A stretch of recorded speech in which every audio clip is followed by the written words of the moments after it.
6 hours later. It's 8:32 p.m. Luna has spent her entire day fighting non-stop against her foe, the Covenant. As she walks through the halls of the abandoned RGF and UNSC headquarters, she contemplates on her adventures with Noble Team. She weeps for the deaths of her non-existent comrades as they all fell to a cruel fate. Job was the first to go when he sacrificed himself to activate the slip space bomb. She had no control over that moment, as it was within his programming to do so. She could still hear his last words, to make it count. What did he mean by that? Is it to make every bullet she has to hit those alien bastards? Or is it to make sure to spend their time wisely and evacuate the citizens? Luna remembers Kat. She was so close, yet so far. Luna hasn't even seen this coming. Had she had the option at the time, she would have taken the needle for Kat and taken out the gunner at the same time. It would have been awesome, but yet again, stupid cutscenes. June was ordered by Cloud Rain to protect Dr. Halsey, while she goes towards Castle Base. Why would Cloud Rain make the decision to make June do so? She'll never know. Then there was Cloud Rain himself. Luna grabs a hooful of tissues and dabs her eyes. Why did that idiot have to go and slam the pelican into the scarab? She had a rocket launcher at the time, and could have taken out its eyes. Smile was the last one to go. Strange colt that pony was. Yet he was so cool when he took out those elites while stabbed in the chest. All of this, all these deaths, just for this lousy blue container. What was this thing again? An artificial intelligence program? Yeah, that thing. Every pony died for this horse apple, and the half of Noble Team didn't even know it.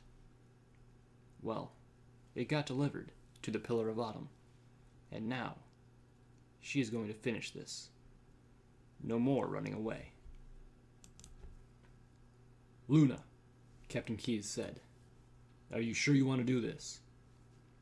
Luna gave him a smile he'll never see. Oh, more than anything. We had a good run, but now I need to finish this. All right, good luck then, and have fun, Captain Keyes said. Luna walks up the steps to find 3 Zealot-class elites waiting for her.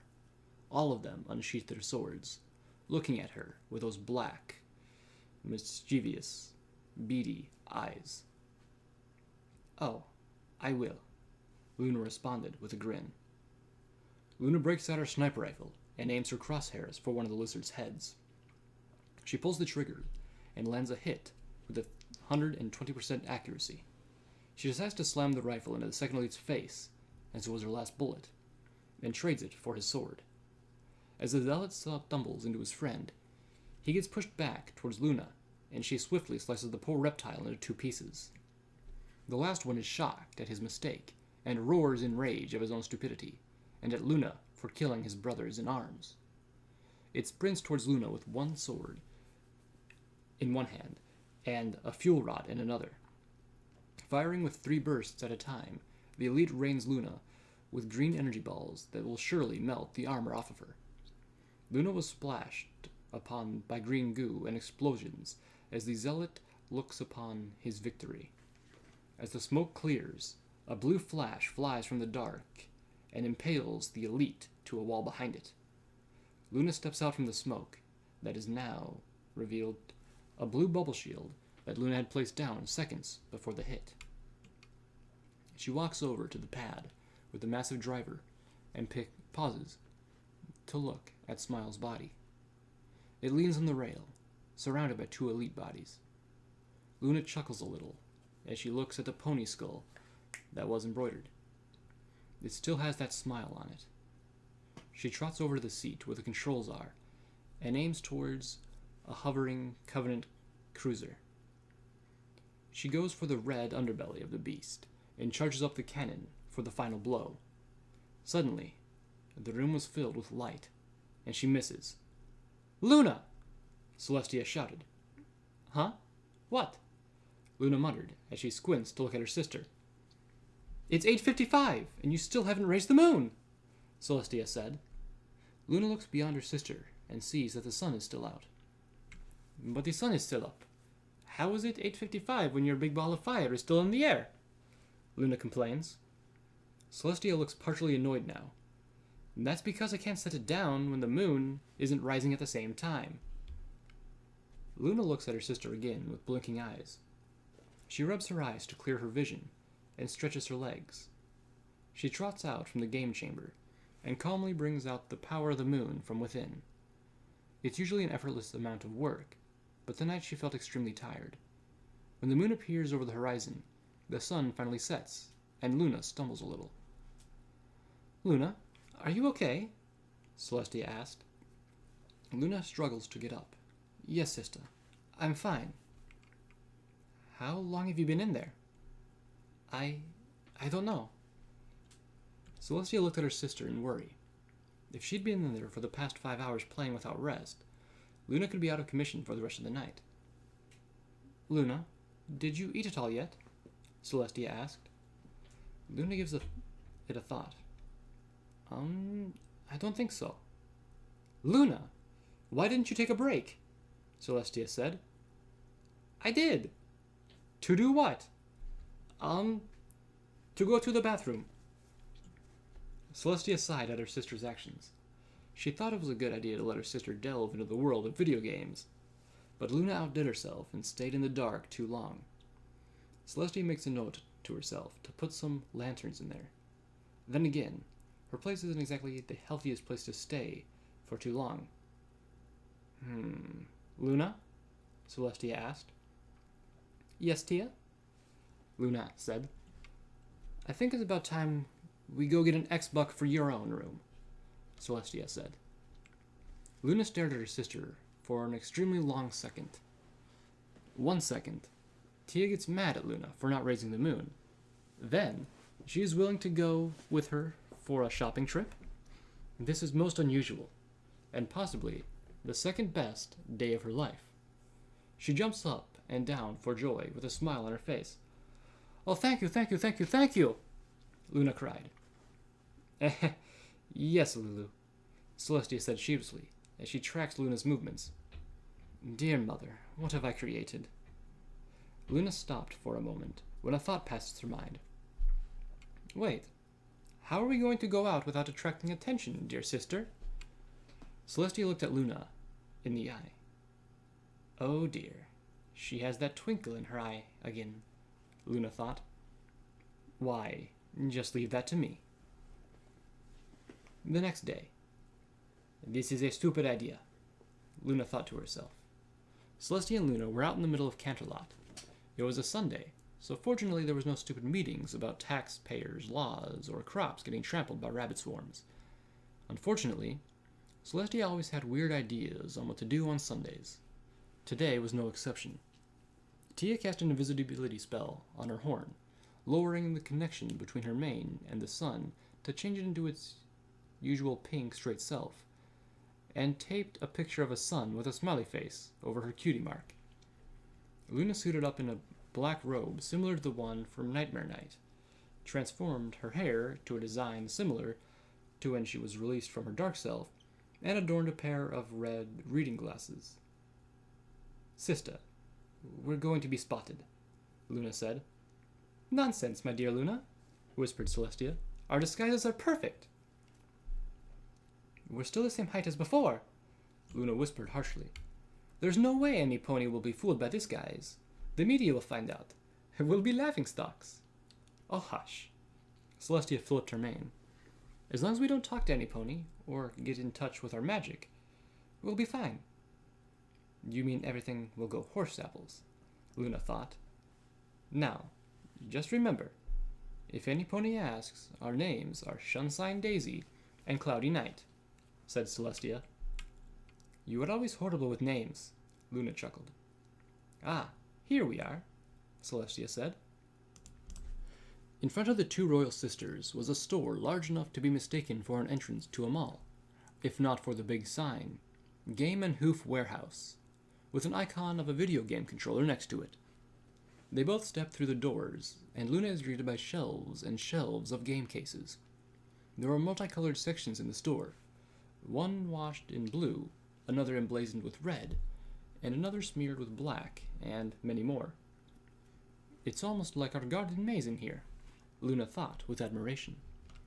Thousands of ponies flocked around the place, looking at the various assortment of games, playing with the toy props, one that kind of looked like a gravity hammer, or watching with the TV screens with controllers in their hooves. Across from the sisters was a kiosk cash register being manned by a single pony, looking at a magazine. The colt appeared to be a unicorn. His mane wasn't styled in any way, and was a plain color of black, and his coat was the color of beige. He doesn't look like much at first, but Luna looks at his cutie mark, and knows it from anywhere. "Chaotic?" Luna said. "It's good to see you." The colt looks up from his reading, and has a look of surprise on his face. "Luna, is that you? Hey, what's up?" Chaotic smiled. "I didn't know you were into video games." "Neither did I," Luna said. "We haven't seen you at Canterlot for a long time. Where were you?" "Well," Chaotic said as he pondered, "I was going around, touring the cities of Las Pegasus and Manhattan. Nothing much to do for me there. I decided to head back home to Canterlot when I found this guy telling me to sell the place here. He said he was retiring, and said I looked like the colt to take it over. So I took over the place and made it into the beautiful video game supermarket you see here." He looks away sheepishly. "Sorry, I forgot to visit you guys, but it's just so dang busy every day that I can't find the time to come by. This store is only managed by a few ponies, after all." "So, mind telling me why you two are in disguise again?"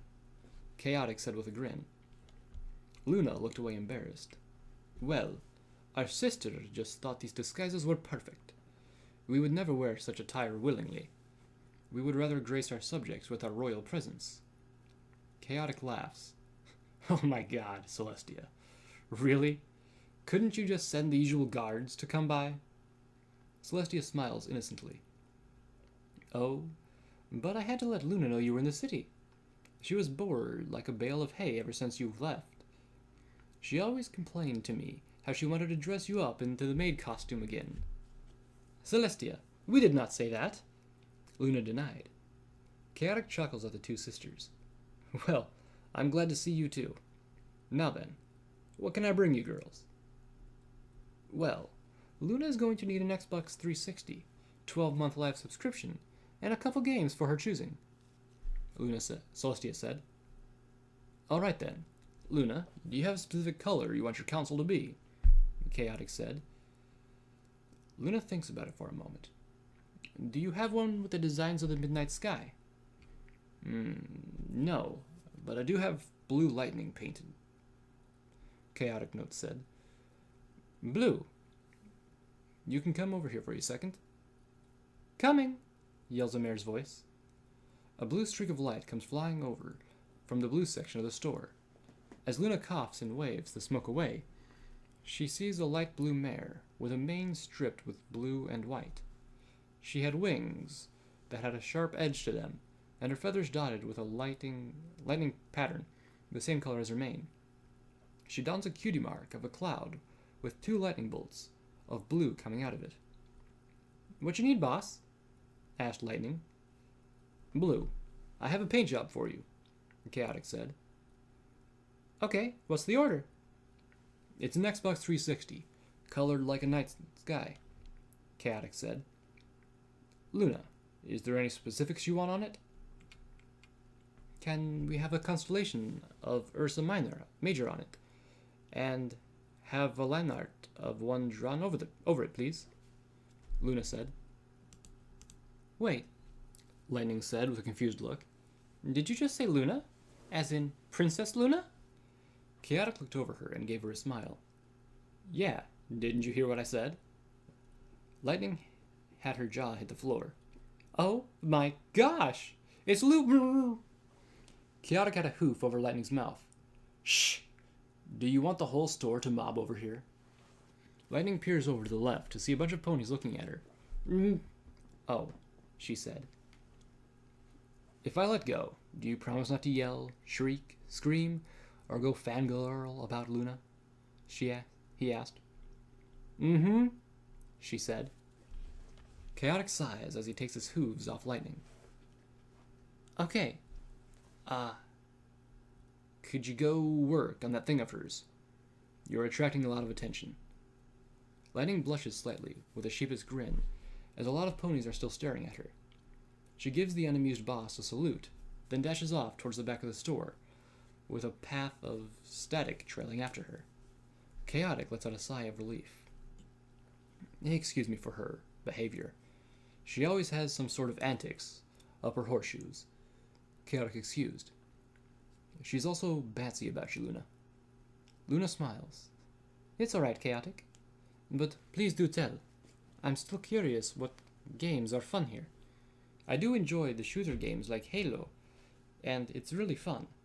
But are there other games suited to my tastes? She asked. I believe you're still reading that book, The 300 Pony Odysseys, right? Chaotic asked.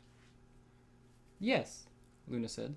It is one of the most delicate of readings. Its form of equestrian grammar is more, well, suited to me, so I do enjoy reading the Battle of Thermopylae.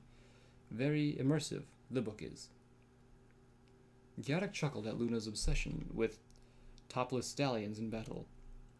I bet. Okay, if you two would follow me.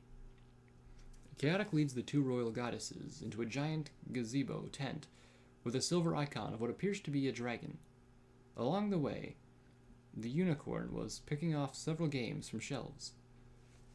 He kept muttering to himself about mainstream basics and few unique games. He opens up one of the tent flaps and bows to the two to let them go in first. Luna hears a chorus of stallions coming from the dark abyss and walks in, entranced by the epics she was being exposed to already. As she takes her first look of what's inside, she gasps as the big screen in the middle, as she witnesses a stallion in armor cut a gash onto the underbelly of a dragon. She looks on as what she perceives as the beast's very essence being stolen by the warrior. As the scene cuts to the sky, the title of the game appears. I believe the Pony Scrolls 5, Skyrim, is in your taste, Mistress of the Night? Chaotic asked. Luna's whips quiver at the taste of adventure as she continues to watch the screen's hero take on more challenges against frost trolls and giant ponies. Yes, she whispers. This is what your princess desires.